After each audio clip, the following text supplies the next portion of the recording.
nomes mais revolucionários e respeitados da vitivinicultura portuguesa contemporânea. Um homem que desafiou convenções, transformou tradições e redefiniu o que significa ser um produtor de vinho em Portugal. Ele é muito mais do que apenas um produtor de vinho. É um visionário que, nos anos 80, assumiu uma empresa familiar centenária, fundada em 1842, e a transformou numa das referências mundiais, não apenas de vinho do Porto, mas também dos vinhos tranquilos portugueses. O que torna esta ilustre personalidade ainda mais fascinante é a sua abordagem única, autodidata, confesso, não estudou enologia ou viticultura formalmente. A sua escola, como ele próprio diz, foi meter o nariz em quase tudo e visitar todas as regiões vitivinícolas do mundo que quis conhecer. Uma filosofia que quebra paradigmas numa indústria que tradicionalmente é acadêmica. Pioneiro dos vinhos de mesa do Douro, numa época em que a região era conhecida exclusivamente pelo Porto. Ele revolucionou a percepção sobre o potencial desta magnífica região. Defensor fervoroso das castas autóctones portuguesas e, vale salientar, apaixonado pela baga. Combina técnicas ancestrais com a inovação constante. Das suas adegas saem desde portos clássicos de renome mundial até vinhos experimentais que desafiam o palato mais exigente. Um produtor que não tem medo de arriscar, de errar, de aprender e que transformou esta coragem numa das marcas mais respeitadas do panorama vitivinícola internacional da época contemporânea. Enorme prazer receber no Bacoquerte Dirk Nieporte. Bem-vindo! Obrigado. Obrigado pelas flores. Errei em alguma coisa na apresentação? Sim, não erraste. Eu sou a quinta geração Ok. da família Nipor em Portugal e todos nasceram em Portugal desde 1842. Tá. De maneira que o meu pai já nasceu no Porto, o meu avô também. Ok. E eu comecei efetivamente a trabalhar com o meu pai em 87, mas eu não tenho relação nenhuma com a Holanda. Ah, ok. Tenho Os anteriores que tiveram. Ok. Eu tenho passaporte holandês. Ah, ok, Mas claro. Ok. falo 7 línguas, mas não falo holandês. Um poliglota. Então vamos iniciar daí, da história, da sua trajetória em termos. Claro que está ao lado de uma personalidade como Dirk Nieporte é para a cadeia do vinho global, é uma enorme honra, um prazer, mas ouvir da sua própria boca um pouco do seu envolvimento com esse mundo dos vinhos e criando ali apesar de vir de uma tradicional família, mas colocando um DNA Dirk na marca. Como foi essa paixão, o pegar a empresa para si e transformar no que transformou? Resumindo, os meus pais nunca me fizeram pressão de eu trabalhar na Nipor. Eu era mau aluno, era preguiçoso e eles nunca insistiram que eu estudasse muito, mas disseram-me que eu tinha que aprender línguas, que era muito importante para mim. E, na verdade, eu acho que as línguas são a coisa mais importante e eu passei essa mensagem também para os meus filhos. Fui depois fazer um estudo económico na Suíça, que não sei se serviu para alguma coisa, mas pronto. Depois fiz um estágio numa empresa de vinhos, que é daquelas coisas, podia ter sido num banco, mas foi numa empresa de vinhos. E foi só aí que o meu amor pelo vinho nasceu. Ok. E eu cresci muito nessa empresa, fiz muitas asneiras no sentido de enganei-me no valor que pedia como estagiário e a senhora ria-se de mim, mas pagou-me. 6 meses depois pagaram-me o dobro E tive cargos de muita responsabilidade quando, como estagiário, normalmente não seria normal. Ok. E isso, se calhar, deu-me alguma certeza, não sei, Experiência? experiência. Ok. E depois fui para os Estados Unidos lavar cubas, ou seja, fazer um estágio numa adega. Isso em que ano? Isso em que ano? 86, Nossa! em Napa Valley. E Depois que o Napa praticamente entrou no mapa, literalmente, né? foi mais ou menos nessa altura. E comecei a trabalhar com o meu pai em 87. Na altura comprámos uma quinta, que é a Quinta de Nápoles. E o meu pai não era bom professor, mas deixava-me fazer tudo.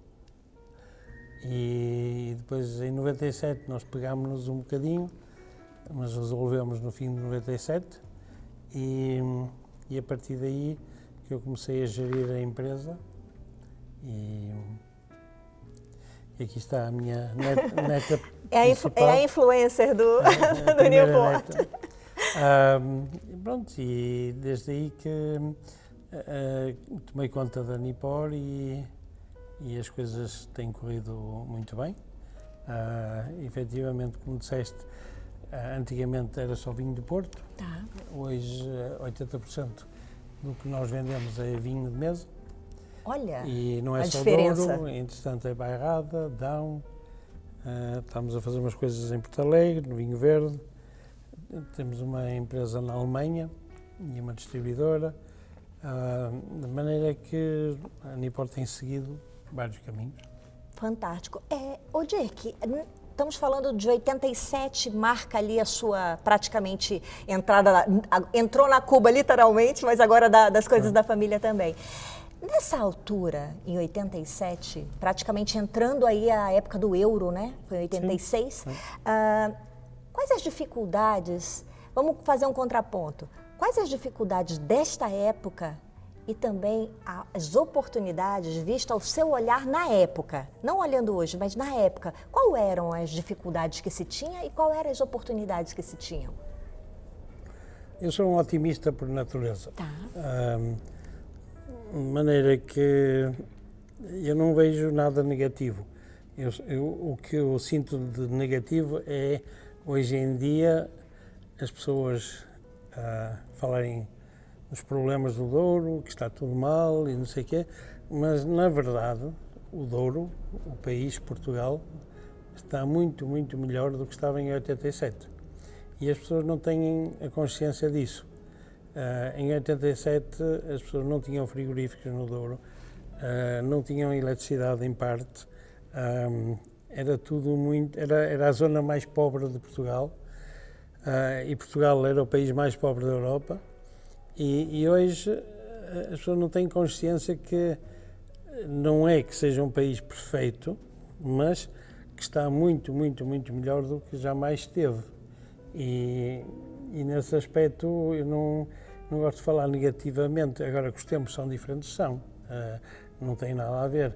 E efetivamente na altura era só vinho do Porto, o vinho de mesa, só para teres uma noção, em 87 estamos a falar de mais ou menos 100 mil pipas de vinho do Porto e menos de 1000 de vinho. E hoje estamos a falar de 90 mil pipas de vinho de Porto e mais ou menos 90 mil de vinho. Nossa. Ou seja, o vinho de mesa veio salvar uma região que é complicada, era complicada, mas que hoje está bem comparado com como estava. E o vinho de mesa, embora não esteja tudo perfeito, é verdade, a mão de obra é complicada, as condições são difíceis, os rendimentos são pequenos, mas hoje em dia eu acho que a região está mais nobre por causa do vinho de mesa. E o vinho de mesa não é contra o vinho de Porto. Aliado.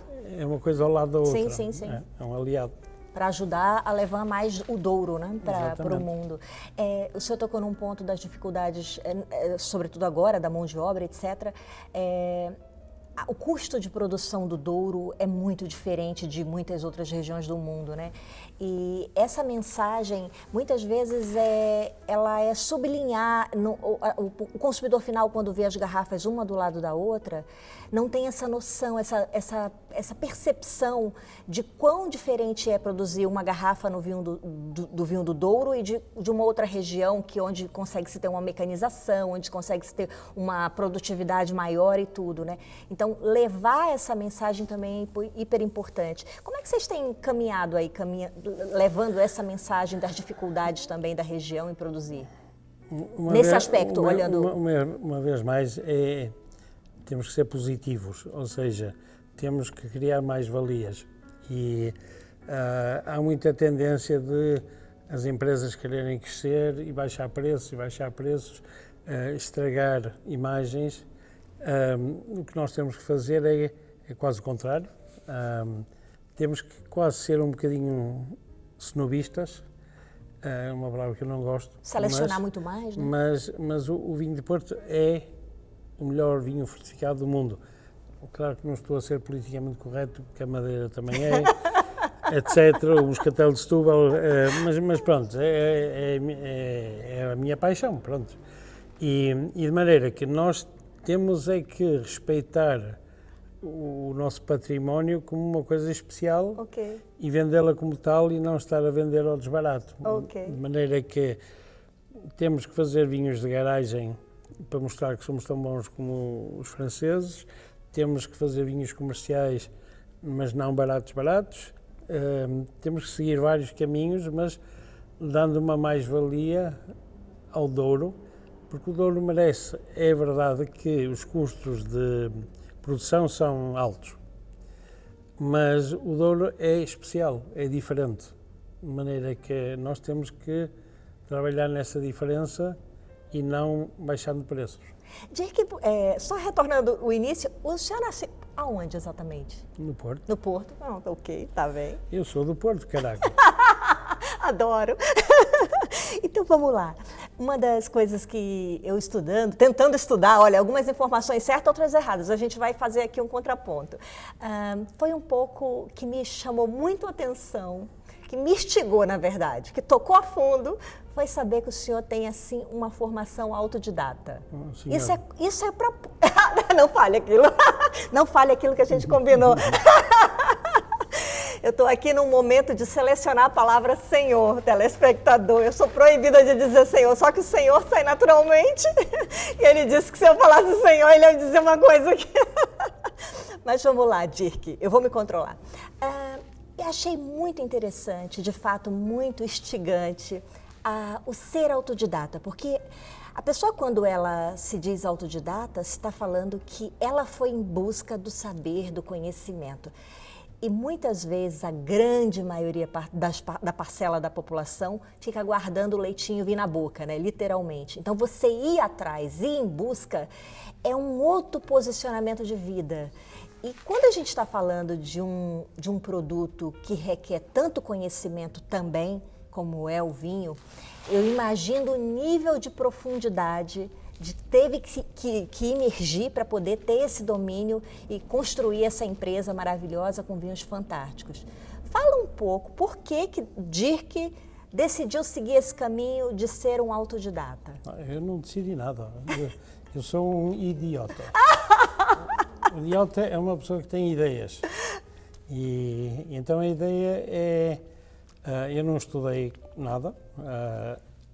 Então, a minha aprendizagem foi falar com pessoas interessantes, pessoas sabedoras, sugar a sabedoria, visitar produtores, provar vinhos, mas depois ir visitar e tentar perceber porque é que este vinho é tão bom ou tão mau. E quais as características, né? Porquê. E de maneira que é mais isso, não tem nada especial, não é? É que muitas vezes um setor tradicionalista, como é esse que nós trabalhamos e tudo, parece que fica buscando chancela do diploma XPTO, da situação XPTO. E quando a gente vê pessoas uma personalidade mesmo como a sua, e o senhor virou uma referência, o Dirk virou uma referência para mim nesse aspecto, que vai muito em sinergia com a minha própria trajetória dentro do mundo dos vinhos também, de muito ir em busca, de ir desbravar o mundo, de ir provar, de ir conhecer, de conversar com pessoas. Essa troca mesmo, a sua generosidade de estar aqui cedendo o seu tempo e falando um pouco do seu saber, é super importante ao meu olhar e isso me chama muita atenção. E como o senhor vê hoje o fato das chancelas, dos diplomas, e muitas vezes chegar aqui um currículo cheio de detalhes, de méritos, disso, daquilo, e na verdade, para o Dirk, o mais importante é, olha, vamos lá ver se tu sabes fazer vinho, vamos lá ver se tu entende vinho, não é? Eu vou dar uma resposta um bocadinho dura. Tá, dê. Porque, quer dizer, a gente que estuda, de alguma maneira, é um bocado castrada. Limitado, né? Limitada. Mas eu não tenho nada contra engenheiros, nem gente que estudou, até claro. porque na nossa empresa trabalham 4 enólogos, gente que estudou e que sabe mais do que eu, de maneira que o que eu acho que é importante é nós termos a inteligência de juntar o conhecimento empírico dos velhinhos claro. com o conhecimento técnico de estudar. Fantástico. Pois, é fantástico, mas normalmente os que estudam ignoram os velhinhos e acham que são superiores. E os velhinhos são todos burros. E os velhinhos não são burros. Exato. E se a gente conseguir combinar as duas coisas, conseguimos muito, muito, muito mais. Dirk, você falou uma coisa, me remeteu aqui. Atualmente nós temos muita tecnologia, avanços na ciência para estudar as coisas de modo geral, o vinho em si, por exemplo, o líquido, na sua molécula, né? Então nós temos hoje o conhecimento de algumas moléculas fantásticas do mundo dos vinhos, como as proantocianidinas, que estão sendo aí estudadas como proteção anticâncer, etc. E dentre o resveratrol, o mais famoso, enfim, tantas substâncias maravilhosas. E aí, fazendo um contraponto dessa sua, de falar dos antigos e falar do estudo, lembrei, sabe do quê? Das tabuletas do rei Gilgamesh, o primeiro escrito que se tem notícia, e lá estava escrito que o vinho, porção de longa vida e de magia e etc. Esse conhecimento de 4.000 anos atrás, na ignorância, entre aspas, porque de ignorante não era nada, é o conhecimento empírico, né, da época. E hoje, sabendo que de fato nós temos substâncias microscópicas dentro do vinho capazes de coisas fabulosas dentro de um organismo, desde consumido de forma moderada e frequente. Esse é um outro exemplo de juntar os pontos da história, né? A minha resposta é muito simples. Menos é mais. E é um bocadinho a minha filosofia. Na verdade, para o vinho, ajuda a ter algum conhecimento quando tens problemas, mas normalmente, se fizeres as coisas bem feitas naturalmente, não é preciso nada disso. E o vinho é uma coisa natural, que é feito de uvas, e o objetivo é evitar que se torne em vinagre. Por favor, né? E o caminho... Ácido acético não, né? Mas eu gosto de vinagre. Sim, mas para outro contexto. Sim, mas o objetivo é que não seja vinagre. E dentro, nesse meio termo, the sky is the limit. Podemos fazer vinhos simples, um verde tinto... Por exemplo, o verde tinto, eu nunca provei um verde tinto bom feito por um engenheiro. Só por velhinhos. Incluindo eu, que não sou engenheiro, ainda não consegui fazer um verde tinto em condições. De maneira que a minha obsessão com o verde tinto é tentar ouvir os velhinhos que falam uma linguagem que não é técnica e depois eu tento traduzir aquilo para lógicas técnicas. Certo. Tipo, eles não sabem o que é a malolática, mas engarrafam o vinho antes da malolática e sabem que não fez a malolática e depois, se fez a malolática, sabem que não fez e têm que meter um bocadinho de açúcar para dar gás. Ou seja, há um conhecimento profundo, mas sem palavrões técnicos. Certo. E nesse aspecto é muito giro de beber coisas que são simples, sem técnica nenhuma, e são fantásticas. Sensacional, De sensacional. maneira que a nossa adega, por exemplo, Nápoles, nós temos mais ou menos tudo, mas na verdade não usamos nada. É uva, fermentação, não usamos leveduras, não usamos nutrientes, não usamos nada. Usamos um bocadinho de sulfuroso, que é um tema que se pode usar mais ou menos ou nenhum, e há alternativas, mas de resto é um processo muito simples. E o que é giro é que os meus colegas, que são todos engenheiros, que sabem tudo muito melhor que eu, têm mais problemas com os vinhos deles do que eu tenho. De maneira que isto é fácil, menos é mais, é uma questão de limpeza e uvas boas. A base são as uvas. Sem dúvida. Essa junção da herança familiar, no sentido do know-how familiar dentro do setor dos vinhos, junto com as experimentações que o senhor vem aí fazendo, uma série de situações dessa, e também esse desbravar o mundo e poder pegar técnicas diferentes, maneiras de olhares diferentes e adaptar e fazer. Achas que esses 3 componentes contribuíram para a Niport ser o que é hoje? Sabes que eu sempre fui muito preguiçoso e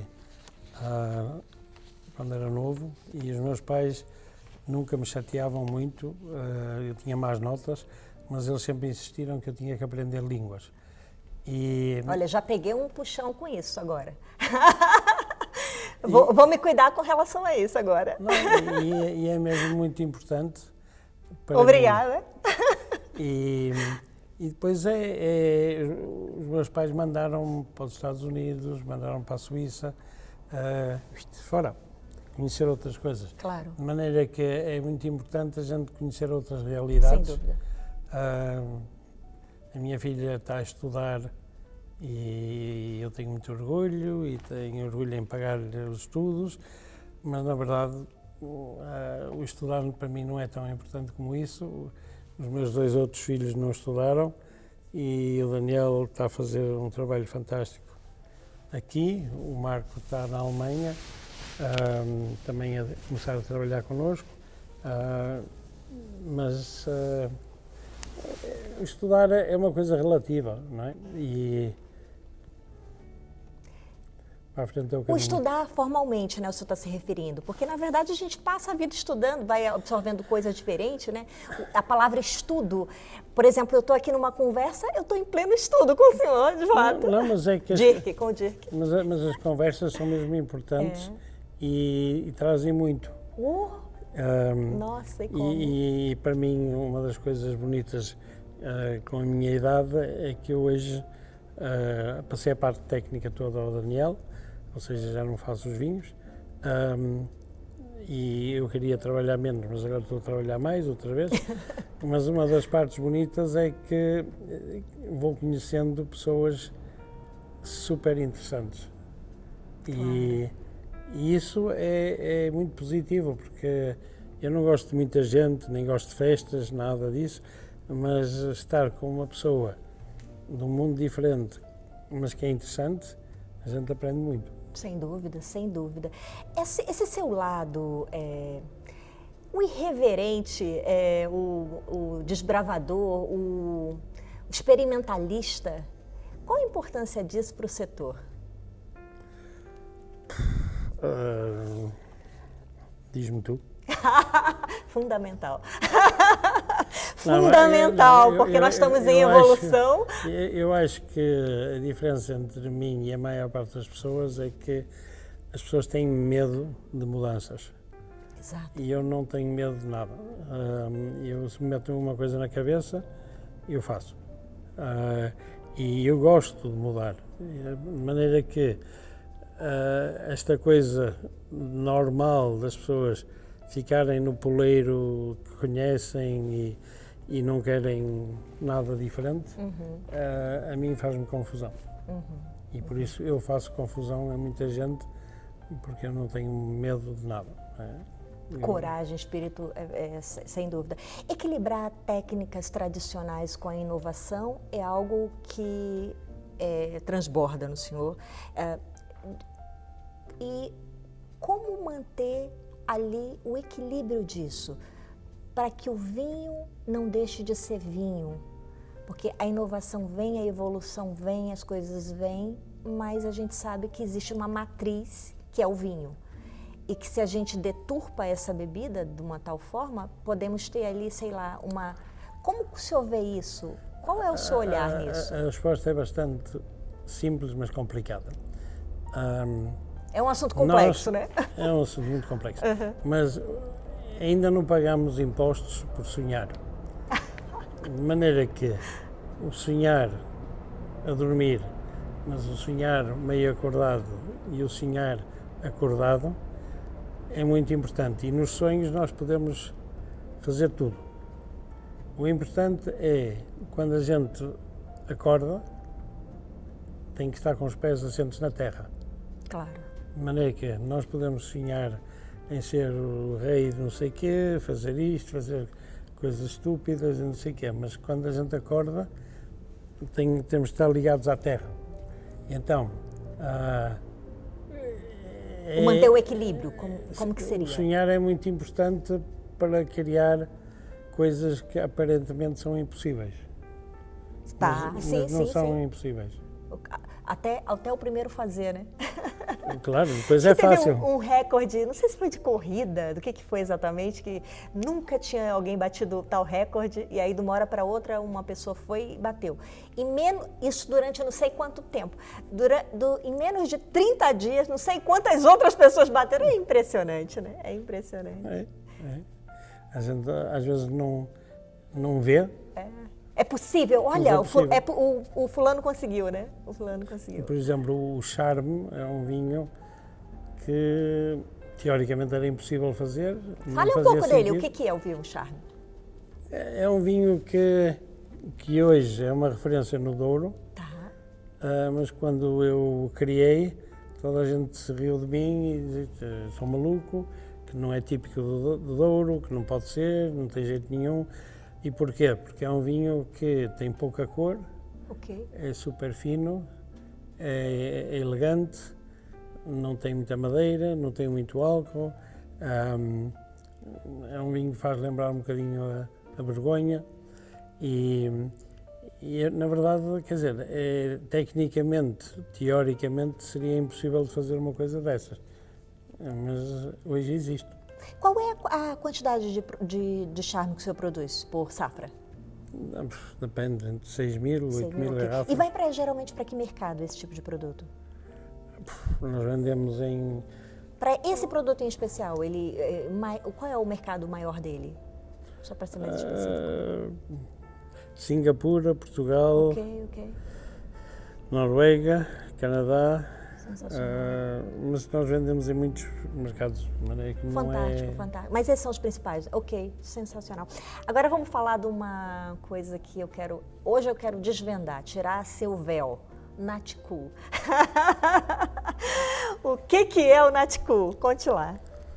É um movimento de fazer vinhos que dão gozo de beber.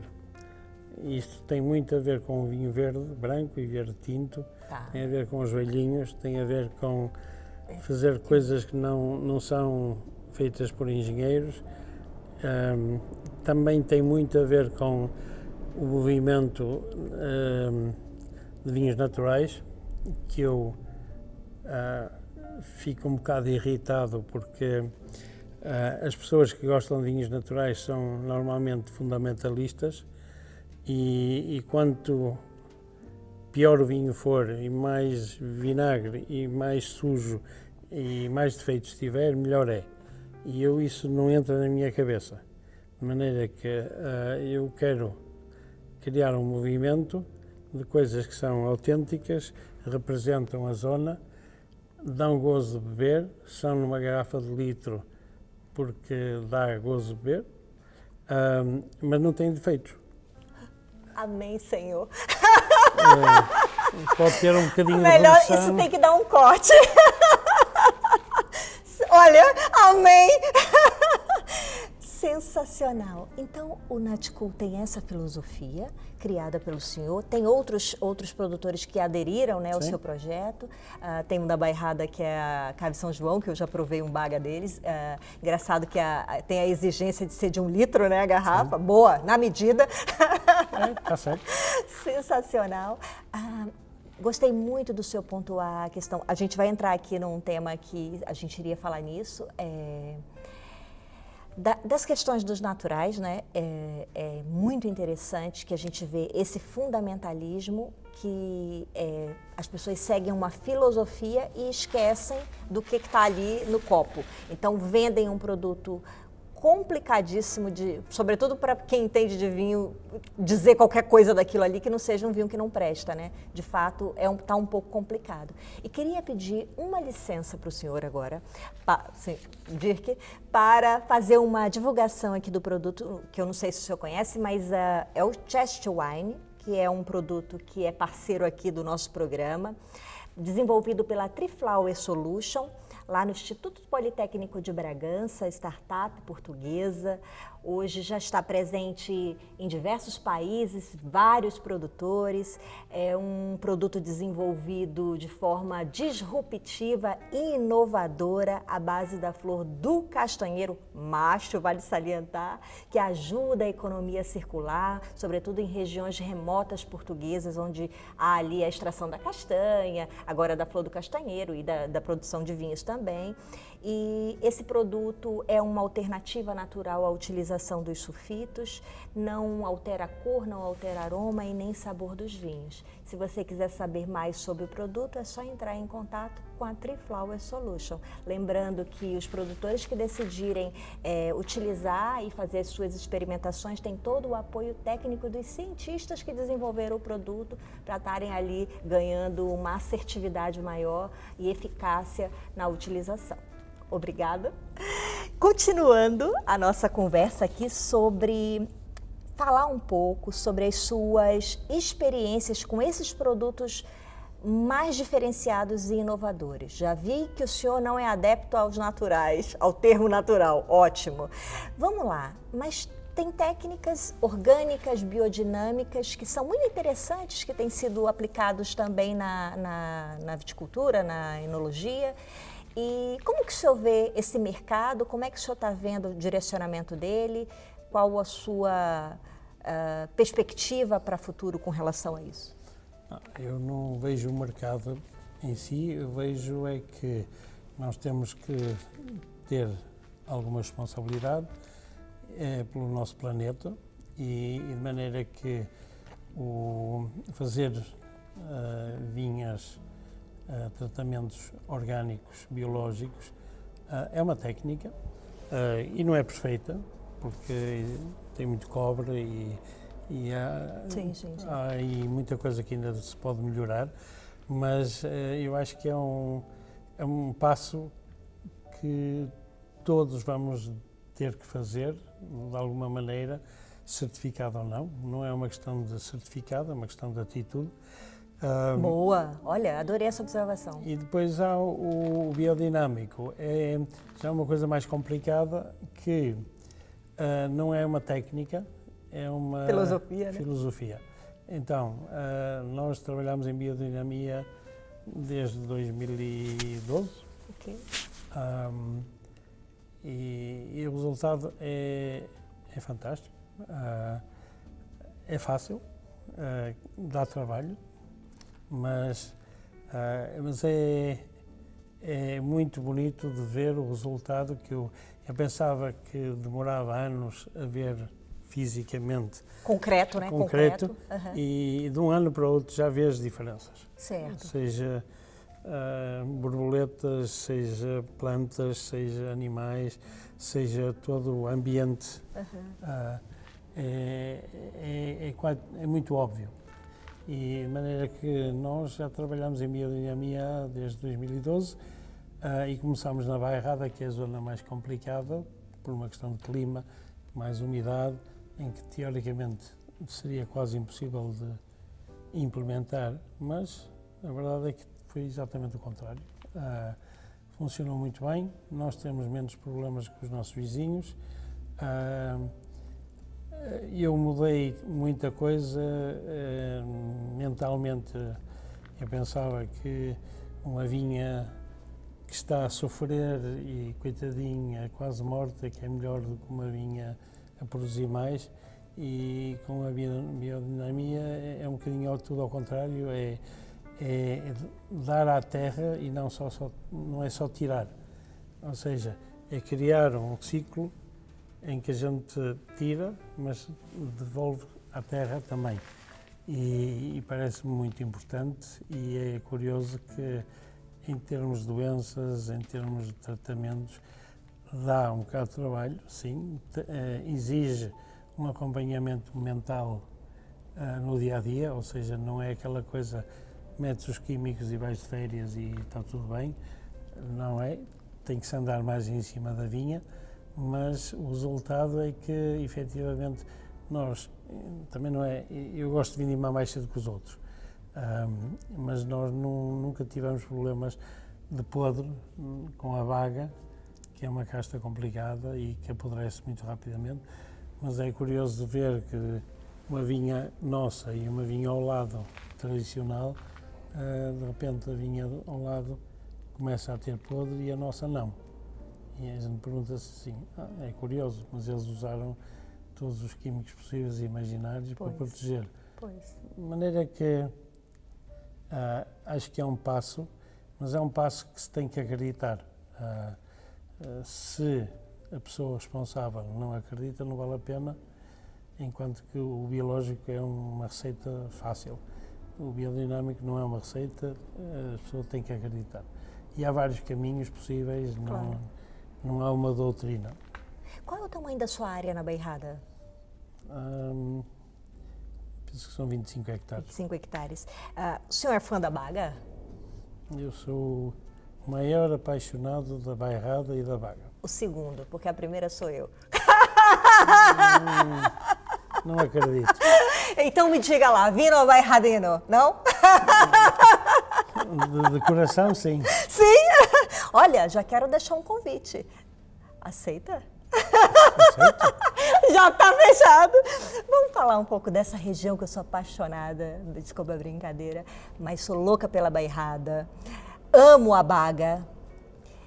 Já sei que o senhor gosta também bastante dessa casta, inclusive o senhor falou de línguas, quão importante é, e a gente levar os vinhos para o mundo, tem sempre um gap ali de como soletrar as palavras das castas portuguesas, né?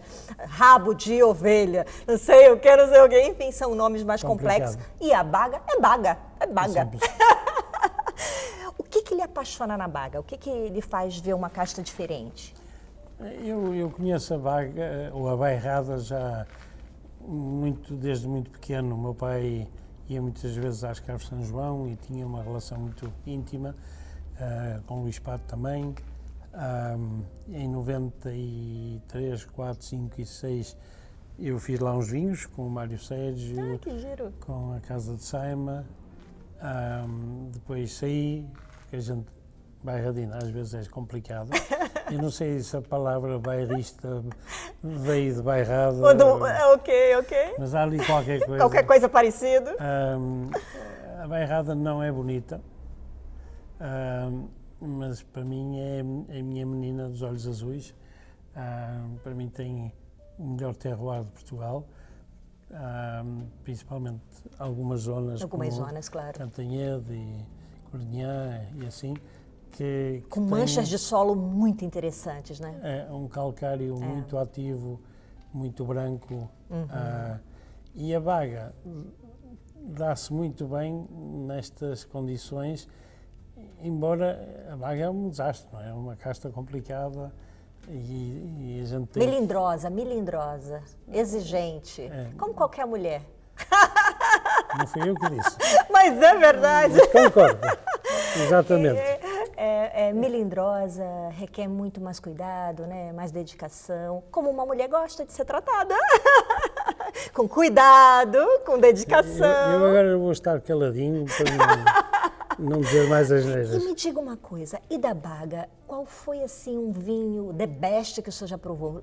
Lembre aí uma referência. É muito simples. Ontem abri um Ontem? Gonçalves Faria 91. Ui, O primeiro vinho, eu criei uma distribuidora há muitos anos, tá. e que se chamava Uva.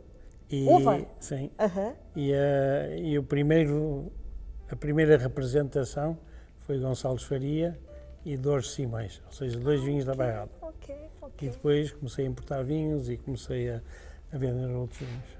Mas Bairrada foi a base de tudo. De maneira que Dores Simões é uma referência para mim, já não existe hoje, mas são vinhos muito sexy, levezinhos, que envelhecem incrivelmente bem. Incrível. Também abri para uns espanhóis um Dores Simões 90, e toda a gente pensava que era 2012 ou assim uma coisa. E o Gonçalves Faria 91 foi um vinho que na altura já foi semi-engarrafado por mim, e é uma coisa de outro mundo. É um vinho fantástico em todos os aspectos e mais algum.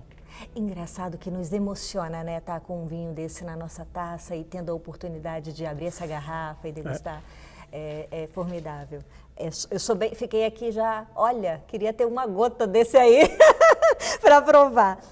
Falando um pouco a gente está vivendo um momento também das alterações climáticas, né? Estamos com um pouquinho mais de aquecimento. Sim, temos, não há dúvida que há alterações. Está acontecendo. Ok? Isso não há dúvida. Também concordo. Fora aquele senhor ali do outro lado do mar, que acha que não existe, todos nós temos a consciência que há mudanças. Nós estamos sentindo, né? Claro. Mas, na parte da vinha, eu continuo a achar que o problema maior são as universidades e a atitude, ou seja, é um problema humano. Porque desde os anos 80 que houve um trabalho muito grande de produzir mais álcool e produzir mais cor, produzir. E o que é que acontece? As vinhas feitas à antiga, feitas por velhinhos, é curioso que não é uma questão só de idade da vinha, é uma questão de atitude do estilo como é a vinha tratada. E é giro que as vinhas antiga primeiro produzem a maturação e depois o álcool. Claro. Então tu podes vindimar com 12 e está maduro, mas também podes vindimar com 16 e está maduro. Quer dizer, está para mim sobre maduro, mas pronto. As vinhas modernas, curiosamente, produzem primeiro o álcool e depois a maturação. Então acontece muito os vinhos da América do Sul, os vinhos alentejanos, muitos vinhas modernas, com canopy grande, com etc, produzem primeiro o álcool e muitas vezes tens um vinho com 15 graus que parece verde. De maneira que o fator humano é mais preocupante do que o câmbio. Agora, é verdade que, por exemplo, a Borgonha está a ter problemas em adaptar-se a estas condições. Champanhe também, né? Champanhe também, porque eles também sempre queriam maturação. Sim. E agora têm-na. E então exageram. E os vinhos que eram sexy, finos, elegantes, com pouca cor, de repente são pesados, alcoólicos. Mudou o estilo, né? Está mudando. cambiando o estilo. E de maneira que há muitos vinhos da Borgonha que são uma decepção dentro daquilo que devia ser Borgonha. A Alemanha, do que era o tradicional, né? A Alemanha também, eles sofrem mais do que nós. Nós no Douro, é óbvio que temos problemas com isso, mas estamos habituados a viver com isto. De maneira que para nós é mais fácil lidar com este problema do que os países limites. Certo. Inclusive, muitas casas, por exemplo, de champanhe, algumas casas, né, têm comprado as vinhas no sul da Inglaterra, plantado, né? Sim. Como eu estive fazendo várias visitas no sul da Inglaterra e, de fato, tem produzido já alguma coisa significativa, né? Interessante. Exato. Deixa eu ler... Os solos São muito parecidos com o Muito champanhe. semelhantes, completamente Há semelhantes. ali um marzinho pelo meio, mas Acho que há muitos anos aquilo era junto, era o né? mesmo. Era o mesmo, era uma continuidade. Muita coisa para falar da Inglaterra, muito interessante, vários aspectos olhando assim. Mas vamos continuar aqui. Castas portuguesas autóctones, a importância de preservá-las. A gente falou da baga e tudo, que a baga entrou na moda. Eu estava gravando com um sommelier que vive em Melbourne, na Austrália, o Carlos Simões, que é o Master Sommelier Ouro, falando para ele e tal, e eu nem sabia que ele era apaixonado pela baga. No meio da conversa com ele, eu não acredito, mais um baga. E muito gostoso de ouvir, porque esses grandes profissionais, ele é um exemplo, mas tem vários outros, tem colocado a baga dentro de grandes restaurantes a nível Michelin do mundo, né? E ela entrou na moda. O problema é que a gente já sabe que ela é uma casta maravilhosa, com plasticidade incrível, capacidade de produzir vinhos sensacionais, mas que a gente precisa ali de um trabalho de valorização também, como os Barolos fazem, como outras regiões vitivinícolas mundiais fazem muito bem, os né? Baga Friends fazem. Pois é, calma que eu ia fazer esse desfecho chegando aí. Qual era a importância de juntar-se a essas associações ao qual o senhor está, tanto no Douro Boys, como no Baga Friend, semelhante ao que os Barolos fazem com os Barolo Boys também, né? Para levar essa casta, por exemplo, em especial ao mundo, e não só ela, porque debaixo dela vem a chancela do terroir, né, da região, e até de outros produtores que nem estão dentro desse circuito, mas que por cheque levam junto, né? Qual a importância de estar presente nessas associações? Eu não sei, é importante estar presente, mas o importante é ver essa associação e, como dizia alguém, unidos venceremos. Ou seja, se fizermos a força juntos para mostrar uma região, ou uma casta, ou qualquer coisa, tem muito mais impacto do que um sozinho. Sim, sim. E eu penso que os Baga Friends, os Douro Boys são a referência, não é? Foram os primeiros, mas os Baga Friends estão a fazer um trabalho fantástico. A Ana Sofia também é importante, a pessoa que lidera os carneirinhos, não é? Claro. Porque se Para organizar, não houver liderança, se não houver alguém que ponha ordem nas ovelhas, não funciona. E ela está a fazer um trabalho muito bom, de maneira que para mim é importante ser parte. Eu convidei-me para ser parte.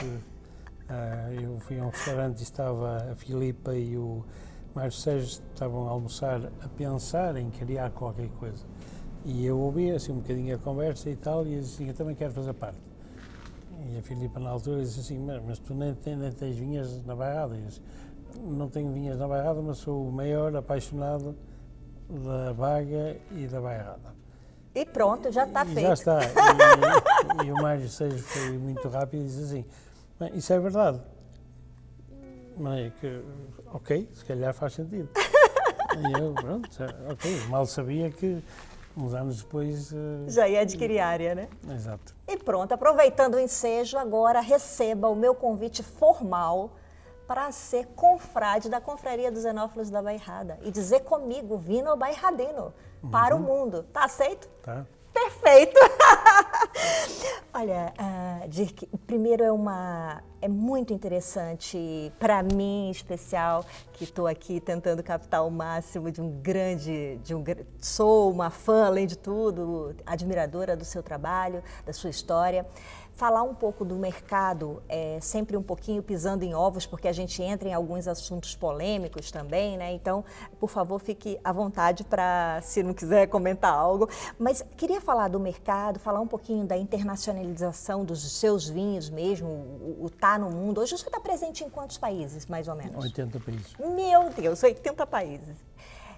E a gente sabe a burocracia que está presente em 80 países, não só da dificuldade de distribuição mesmo, mas sobretudo das legislações de cada país desse, né? As adaptações aos estilos, o que exige, o que não exige, é bem complicado. O Brasil também. Não, o Brasil primeiro. Eu era importadora de vinhos, então eu sei bem do que eu estou falando também. Sei bem, não é fácil. Queria aproveitar que vamos falar aqui de vinhos internacionais também, da internacionalização, e pedir uma licença do senhor para falar sobre um patrocinador deste canal, que é a Mailing Box Campo Pequeno, loja 3326. Se você é um produtor, se você é um enólogo, se você é um lojista em Portugal e quer despachar os seus vinhos para clientes propensos do enoturismo, e também se você é produtor que quer despachar para concursos ou para propensos importadores, saiba que a Mailing Box cuida de tudo para você, sem burocracia, com embalagens internacionais autorizadas. E se você é um viajante que está dentro de Portugal e se encantou com essa terra maravilhosa, com néctares fantásticos, com preços super acessíveis, super fora da caixa e quer levar um monte para sua terra, saiba que hoje a Mailing Box 3326 lançou um aplicativo. Se você está num alojamento, se você está num hotel, se você está na rua, está comprando vinho em qualquer lugar, é só entrar no aplicativo da Mailing Box, que eles fazem a recolha do seu vinho e despacham para o seu destino. Uma excelente facilidade, você não precisa estar transportando vinho em mala, tendo esse constrangimento. É só entrar em contato ali com o aplicativo da Mailing Box, que eles recolhem o vinho onde você disser e entregam onde você apontar também. 80 países presente a marca Dirk Newport. Quais foram as estratégias para se posicionar a nível global? As principais estratégias. O que foi a tomada de decisão para colocar o vinho no mundo, para estar hoje em 80 países?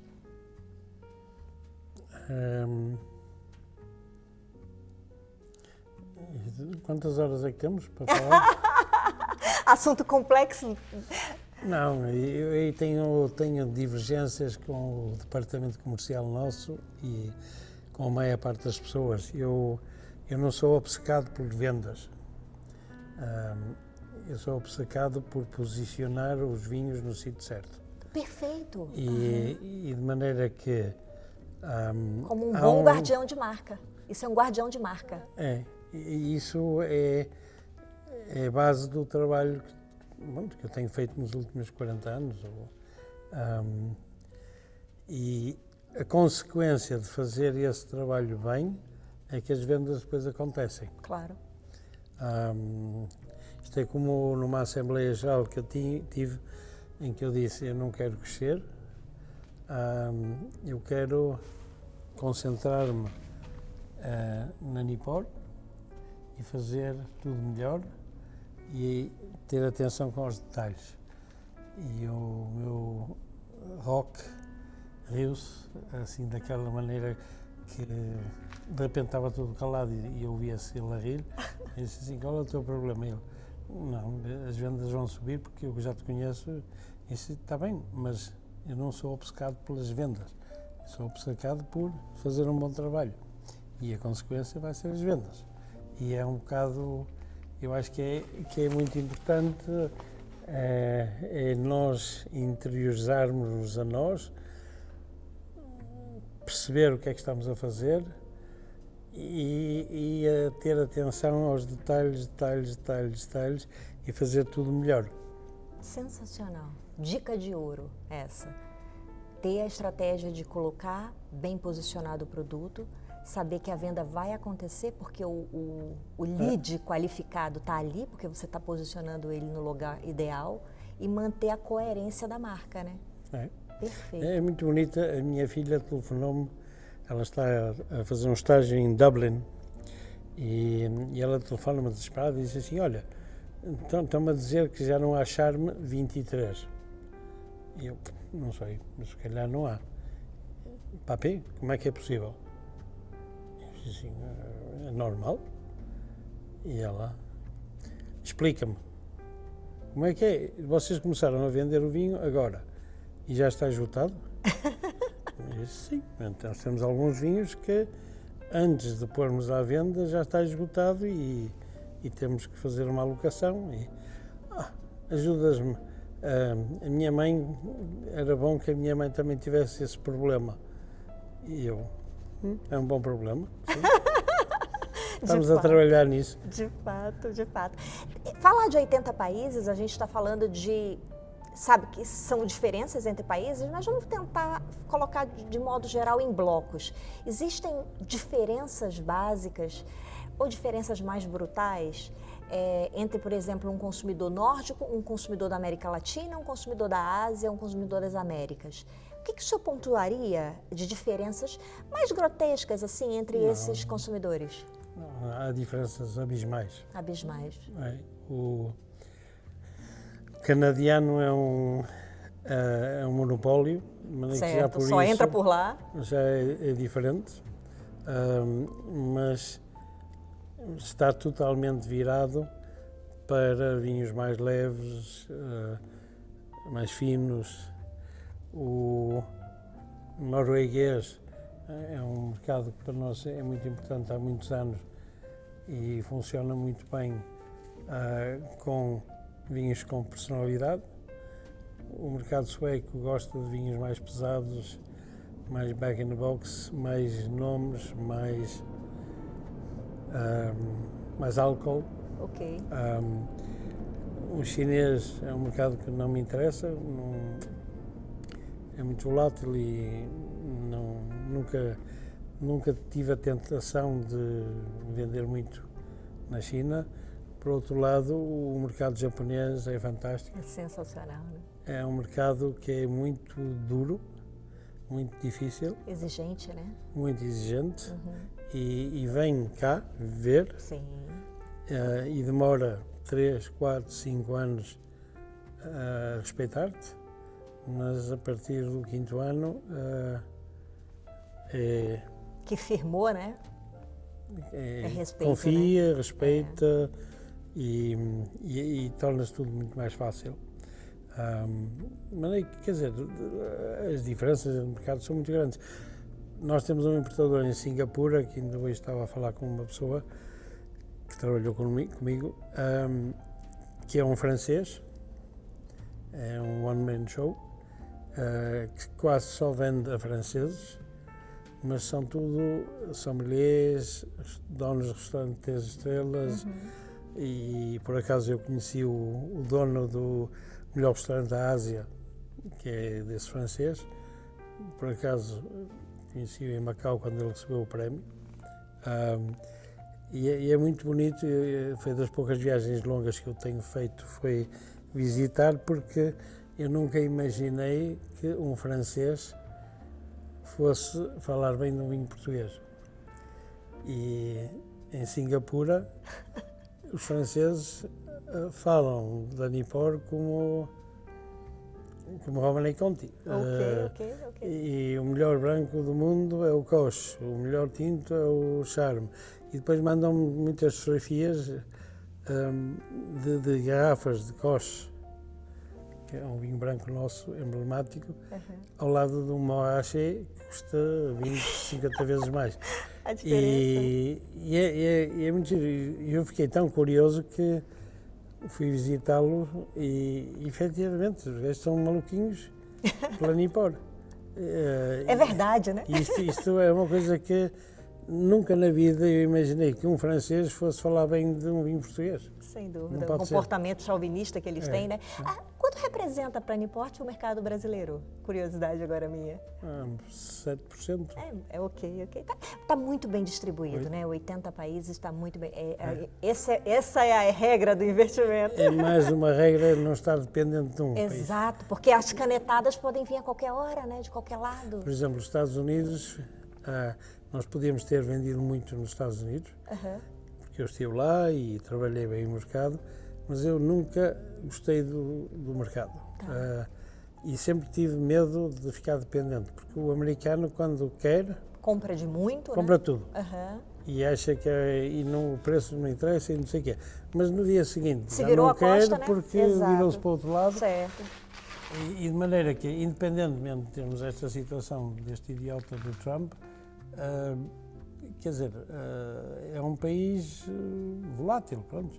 De maneira que nós vendemos bem dos Estados Unidos, mas Ok, comedido, Não né? estamos Comedido. dependentes. Vamos entrar aqui num tema, duas polêmicas. Não, uma realidade e uma polêmica. A realidade é o seguinte, nós estamos vendo um gap, está tendo uma diminuição, e isso são números, são dados, do consumo, da produção e do consumo do vinho. A última década, um decréscimo muito significativo, chegando a quase 9,5%, quase 10%. Em produção, não. Consumo. Em consumo, nesse caso, em consumo. Mas em produção também teve um déficit também. Porque a Europa está a cortar, mas a China está a produzir. Por N coisas, né? Por N motivos, exato, boa observação. O que eu estou observando, que está tendo também um gap de transmissão da cultura do vinho para as novas gerações. Como que o senhor está vendo esse gap e analisando que o vinho tem uma história milenar de 8.000 anos e que passou por 1.000 guerras, leis secas, impérios detonando as vites, enfim, uma série de coisas, foi resiliente e chegou ao século XXI vivo. Como é que o senhor está imaginando que possa, daqui a 1.000 anos, 2.000 anos, o vinho estar presente nas nossas vidas, se assim o for, nas nossas vidas como humanidade, se estivermos aqui ainda, se deixarem a gente estar por aqui, né? Você é pior que eu. Está falando de 1.000 anos.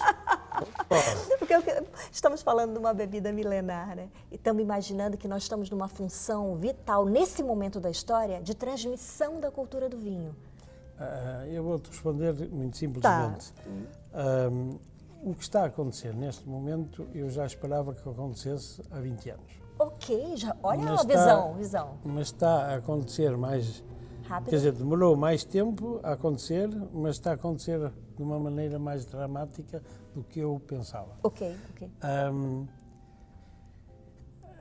Há uma lógica que é muito fácil de explicar, é que o vinho é uma coisa cultural, é uma coisa boa, é uma coisa social, mas existe paralelamente a isso a indústria de álcool. Certo.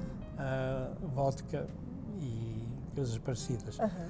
E o mundo dos álcools brancos e não brancos é um mundo muito agressivo e que meteram-se na cabeça de atacar a juventude.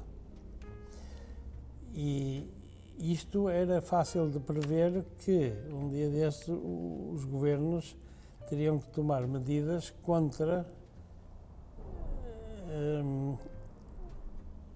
empresas agressivas que só querem lucro e aproveitam-se da juventude para criar um mal social. E de maneira que, infelizmente, álcool e vinho é tudo posto no mesmo balaio, né? E o vinho está a sofrer por causa disso. Exato. Na minha opinião, a razão principal tem a ver com isso e, efetivamente, há uma mudança grande, quer dizer, as pessoas querem ser mais saudáveis, querem mais isto, querem mais aquilo. Isto é tudo fake, são modas. Mas, não sei, eu acho que vamos sofrer um bocadinho com isso, mas também não... Ao princípio houve um momento em que eu pensava que isto podia ser mesmo dramático, mas hoje não vejo assim. E nós, curiosamente, eu pensei que este ano, e eu sou um otimista, mas este ano eu pensei que ia ser complicado por causa das guerras, por causa e nós estamos a crescer como nunca crescemos. Sensacional. As vendas estão Sensacional. 30% acima, que é uma coisa um bocado absurda. Olha, parabéns. Isso é uma exceção ao mercado. Muito bem colocado, também concordo com o senhor no aspecto dessa sua visão do mercado do anti-álcool, etc. E nos choca, por exemplo, nós que somos do mundo dos vinhos e que amamos essa bebida e sabemos a importância dela, não só como fator econômico para muitas regiões, como para o Douro, 90% da economia do Douro gira em torno do vinho, né? E como para outros lugares também do mundo. Nos choca vermos países e até organizações internacionais detonando o vinho, né, colocando no mesmo balaio, como países exigindo que coloque-se num rótulo que pode dar câncer. Uma bebida que, desde que consumida moderada e frequente, pode evitar o câncer, como as pesquisas têm aí, muitas pesquisas sendo realizadas e mostrando o oposto, né? E aí entra numa outra bipolaridade da gente observar essa mesma mentalidade de se cuidado com a saúde, do corpo, não sei o quê, não quer tomar álcool, mas ao mesmo tempo está com o pendrive, fumando o pendrive, né? Então, as contradições, né, das coisas. Tudo contraditório, não tem lógica nenhuma. É o interesse de dizer essa frase ou aquela frase, a headline, né? E é esse chacoalhado que eu sempre tento dar no mercado, quando eu posso, e alguém que for ouvir, etc., é exatamente isso que nós temos que nos unir contra isso, exato, contra essas bandeiras que são, essas sim são fake news, né? Sim. Essas sim são fake news. Para finalizar, vamos tentar aqui só falar um pouco da sua transição. O senhor vem de uma família centenária, está aí com 3 filhos que já estão começando a assumir suas rédeas, né? O senhor ainda comandando aqui a empresa. Como é que está o seu olhar idealizado para essa transmissão da marca Newport para essa nova geração? O senhor é da 5ª, os filhos são da 6ª e já tem 3 netinhos da 7ª, né? É muito complicado responder. Tem um olhar de pai? Tenho 3 filhos fantásticos. Nunca os puxei para trabalhar nos vinhos, nem na Nipor, nem nada, mas os 3 parece que estão interessados em trabalhar. Eu tive 7 anos de guerra com a minha mãe e a minha irmã, porcaria de família. Ok. E só não morri por acaso. Hoje está tudo resolvido. De maneira que é uma coisa que me preocupa muito, porque é difícil. Cada cabeça, né? Sim, e depois não é... O ter 3 filhos diferentes, são 3, mas depois tem os anexos. Boa observação! Os agregados que a gente fala. Sim, e os agregados têm muita influência, de maneira que são 6 problemas, não são 3. É verdade. E eles, entre eles, estão-se a dar bem. E eu, felizmente, dou muito bem com todos, mas não sei muito bem como é que vai ser, não é? Não é assim tão fácil como isso. Ok. E depois há as leis... É os desafios, né? E as leis de Portugal, quer dizer, todos recebem o mesmo, ou seja, eu vou ter que decidir as coisas muito antes, mas é difícil decidir muito antes porque ainda não sei muito bem o que é que cada um quer. Perfeito, perfeito. O feeling de cada um, né, e tudo. Sim. Perfeito. Mas é muito bonito vê-los porque eles encontram-se entre eles e falam e tecnicamente está tudo muito bem, mas como eu sofri muito, sofro antes de acontecer, seja o que for, neste momento está tudo bem. Mas... Ok. E o Daniel é melhor que a encomenda, é uma pessoa fantástica que está fazendo... Está muito dedicado, né? Está muito dedicado. Super, e embora ele não seja como eu, mas tem mais de mim do que ele quer, se calhar. E a gente entende-se muito, muito bem. O Marco já é uma geração um bocado diferente e está mais na Alemanha. Aliás, está na Alemanha e está a trabalhar numa empresa que eu tenho lá de distribuição. E a minha filha, pois já não faz nada, mas eu passei uma semana com ela e é impressionante o quanto ela já sabe. Qual é a idade dela? 21. Ok. Jovenzinha ainda. É, vai tomar o rumo. É fantástico. Mas pai é babão. E o pai de filha ainda é pior. Ainda pior. E ela é a mais nova? Pronto, aí é tudo junto. Queria não deixar de deixar esse registro, a gente ali no seu laboratório, estava me falando sobre aquela família que é importante praticamente participou da história da Newport. Fale um pouco sobre essa família, quem são. Eu não sei se é única no mundo, mas não haverá muitas. Paralelamente à Newport, eu a quinta geração, sexta, sétima, há uma família Nogueira que trabalha connosco já na quinta geração. Uau! E de maneira que é uma família paralela à Nipor no mesmo projeto e que são muito importantes porque passam O saber, tal conhecimento empírico. Tá. A quinta geração estudou e etc., mas aprende com o pai. E eu aprendi muitíssimo com o avô dele e com o pai, e dou muito bem com o pai, e é uma pessoa muito importante na minha vida. E são parte da família, são parte da empresa, são uma coisa muito bonita e importante. Que bela parceria, parabéns, parabéns. Finalizando, 2 perguntas finais. Primeiro, o que é cultura vínica para Dirk Nierport? E segundo, o que é vinho?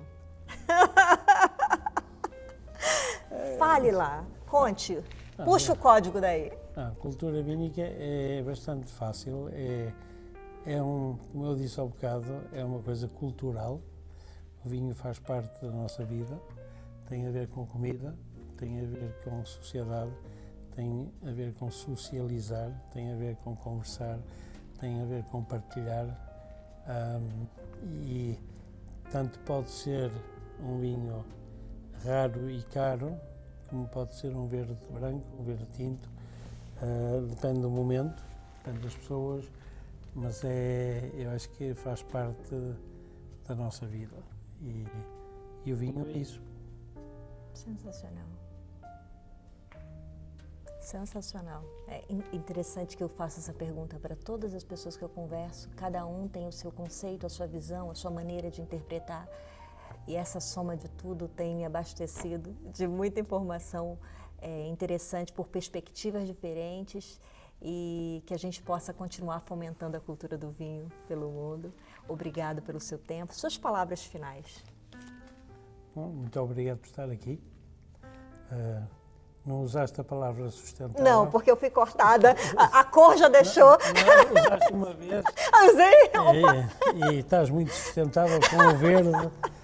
Esse é o bastidor, tá bem? Muito green. Eu estava proibida de usar a palavra Senhor, sustentabilidade, e aí ele já foi tirando onda com a minha cor. Mas Dirk, muito bem disposto, muito bem animado e irreverente. Mas suas palavras finais para o público do BacoCast? À frente é o caminho. Temos que provar, perceber, tentar entender e desfrutar dos vinhos. Interessados, é só entrar em contato com o site da Nierport. Tudo está ali, a história, as caves, terroirs, vinhos, experiências. Incrível visitar essa adega, incrível, vale muito a pena, coloca na tua rota aí se você ainda não conhece. E gostaria de agradecer a audiência, desejar aí uma boa continuação. E eu sou Daiane Casal, você me encontra em todas as plataformas e redes digitais com o perfil @DaianeCasal. Te aguardo aqui no próximo episódio. Tchau, tchau!